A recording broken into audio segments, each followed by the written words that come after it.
Welcome aspirant.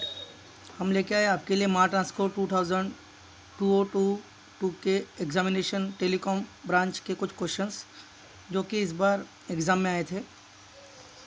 हम सीधा चलते हैं एग्ज़ाम क्वेश्चन की तरफ। एक क्वेश्चन पूछा गया था पहले नंबर पे IC555 use for in which configuration, जिसमें 3 ऑप्शन दिए गए थे: astable multivibrator, monostable multivibrator, voltage control oscillator. और इसके बाद ऑप्शन दिए थे कि इनमें से अस्टेबल मल्टीवाइब्रेटर, फिर आया था मोनोस्टेबल मल्टीवाइब्रेटर, दोनों या फिर तीनों। इस तरह के ऑप्शन थे क्वेश्चंस के। फिर question number 2, in phase shift oscillator frequency depends on. Question इस तरह से पूछा गया था कि फेज शिफ्ट ऑसिलेटर की जो फ्रीक्वेंसी आती है वो किस नेटवर्क पे डिपेंड करती है। ऑप्शंस थे आरसी नेटवर्क, रजिस्टर, कैपेसिटर और एक ट्रांजिस्टर भी था जिसमें आरसी नेटवर्क के ऊपर डिपेंड रहता है। Question number 3, oscillator in phase shift oscillator, how many RC network are use. ये क्वेश्चन उसी से लग के ही था जो कि यहाँ पूछा गया था। और इसका यूज़ जो फेज शिफ्ट होता है वो 180 डिग्री का होता है, तो वो कितने नेटवर्क यूज़ करते हैं आरसी, ये क्वेश्चन पूछा गया था। ऑप्शन थे 1, 2, 3 और 4। तो करेक्ट आंसर आपको पता होगा, आंसर आता है 3। उसके बाद में क्वेश्चन पूछा गया था ऑप एम्प के ऊपर, जिस पे क्वेश्चन नंबर 4 हम लोग देखेंगे। Input offset voltage of op amp, ये इसका डेफिनेशन मतलब नीचे 4 ऑप्शन थे, जिस 4 ऑप्शन में दिया गया था कि it is average of input inverting and non inverting current, एक था मल्टीप्लिकेशन ऑफ दिस 2 करंट। ऐसे और 2 ऑप्शंस थे, उसमें से आपको चूज़ करना था। इसी ऑप एम्प पे और एक क्वेश्चन दिया गया था जिसका नाम है question number 5, among which use in open loop configuration. ये 3 ऑप्शन दिए थे: differential amplifier, inverting amplifier, non inverting amplifier. हमको इसके नीचे 4 ऑप्शन दिए गए थे जिसमें लिखा गया था only A, only B C, only A B C और एक था ओनली सी। तो इसमें से आंसर है differential amplifier. Question number 6, which amplifier use below 180 degree cycle. ये क्वेश्चन ऑप एम्प का नहीं है, ये क्वेश्चन ट्रांजिस्टर के ऊपर है। जो class A, class B, class C और क्लास ए बी एम्पलीफायर है उसके ऊपर ये क्वेश्चन पूछा गया था। इन सब में से कौन सा एम्पलीफायर बिलो 180 डिग्री साइकिल पे काम करता है, ये क्वेश्चन पूछा गया था। इसका करेक्ट आंसर आता है class C amplifier. Then they are asking the question on laser LED made from which material. Question number 7, इसका answer direct band gap material आएगा। जो पर्टिकुलर मटेरियल है उसका नाम पूछा गया था, ऑप्शन अभी याद नहीं आ रहे, तो वो आप देख लीजिए। जो ऑप्शन जो मटेरियल से बनता है वही उसका आंसर होगा। Question number 8, highest priority of interrupt in 8085 from the given options are. इस तरह से क्वेश्चन पूछा गया था। तो जो क्वेश्चन नंबर 8 है उसमें जो ऑप्शंस दिए गए थे वो थे RST 4.5, RST 7.5, INTA और एक दिया था ट्रैप। तो उसका आंसर आता है ट्रैप।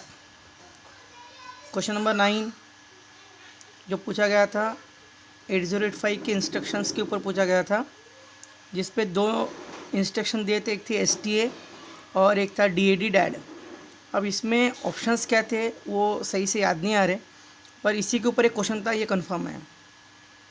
फिर क्वेश्चन नंबर 10 जो कि पूछा गया था 8085 के ऊपर फिर से एक बार, और क्वेश्चन था in 8085 how many status flag are there, मतलब 8 में से कितने फ्लैग्स वहाँ फिल रहते हैं और कितने एम्प्टी होते हैं, इस तरह का क्वेश्चन था वो।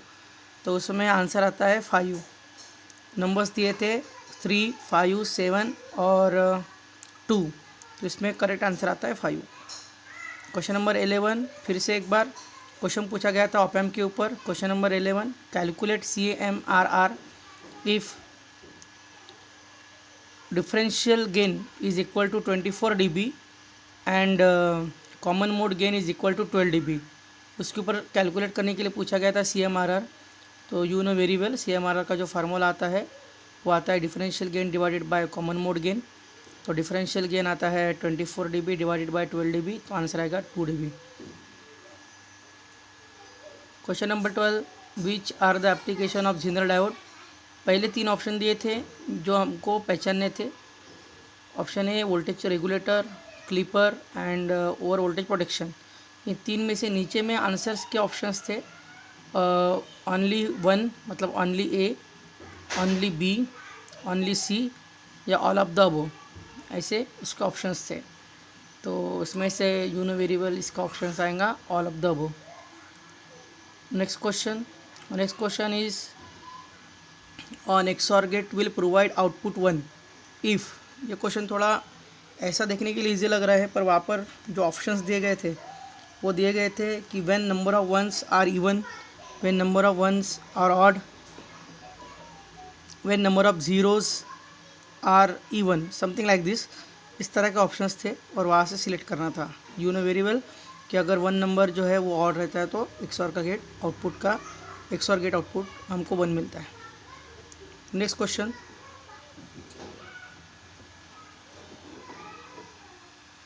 Question number 14, easily saturated logic family के बारे में बताना था। ऑप्शन था TTL के बाद DTCL और शायद और कुछ 2 ऑप्शन थे, उसमें आंसर आता है TTL। Question number 15, what is the grey code for 8 number means 8 ये नंबर दिया था, उसका ग्रे कोड करके दिखाना था और इसके 4 कुछ ऑप्शंस दिए थे।